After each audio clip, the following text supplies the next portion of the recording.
Hi, it's me again, and Britishness could now be included in the public service broadcaster's remit. So not just BBC, that also includes Channel 4 must do more Britishness.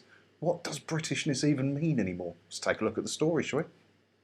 The upcoming government white paper is set to include proposals that will expand the remit of public service broadcasters to include a requirement to be distinctly British. And what kind of distinctly British are they getting at? Is that the new woke mentality of what distinctively British is? Or is it what some of us older people might think is distinctively British? Something like Alf Garnett or the almost completely whitewashed Only Fools and Horses. Were they British? Could they do them now? Probably not. In the throes of the current cabinet reshuffle, the RTS Cambridge Convention heard from Media Minister John Whittingdale, my local MP, in lieu of deposed Culture Secretary Oliver Dowden. In a further twist, Whittingdale himself has announced that he is stepping down from his post this morning. Good, because he's useless. Not a big fan.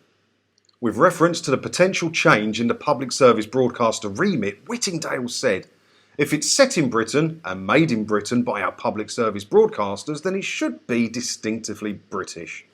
Well, I could agree with that quite happily, John Whittingdale. But the problem is, what you consider and what many people now consider distinctively British may differ from what many other people feel is distinctively British. Do you not think? Whilst conceding that Britishness is a nebulous concept, don't know that word, he then went on to give it some definition. "I'm talking about continuing to make the programmes that are ours and only ours, that could only have been made in the United Kingdom. Take Derry Girls, a show that addresses the troubles and the rise and fall of Take That with equal passion." Take That, what, as in the band Take That?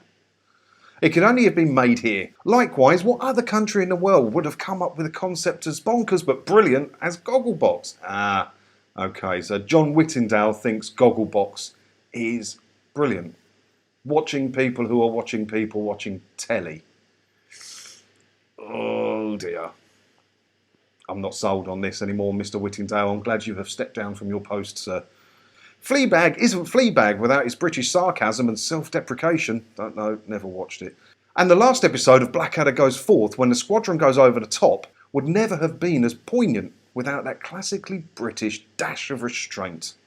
Now he's on to something there, because whether you're a Blackadder fan or not, if you ever watched the final one of Blackadder Goes Forth, the Second World War one, where they finally go over the top, it was so beautifully shot and so beautifully written, and it paid due respect to what the boys went through in the Second World War.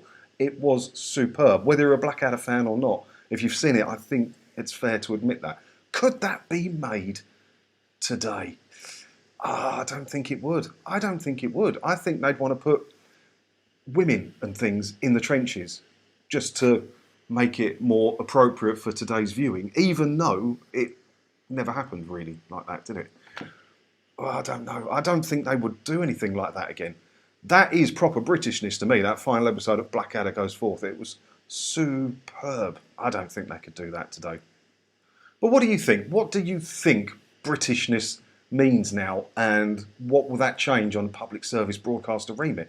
It means BBC and Channel 4 are going to have to do more stuff that is British.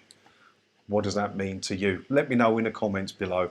We'll have a bit of a chat about it, shall we? I do read all your comments. I'm always down there. If you have any questions for me about the telly licence and stuff like that, you'll find my contact details below and a link to my new channel where I answer all your questions. Just quick, short little videos answering your questions about the telly licence. So you take a look at that, and I'll see you in another video again soon.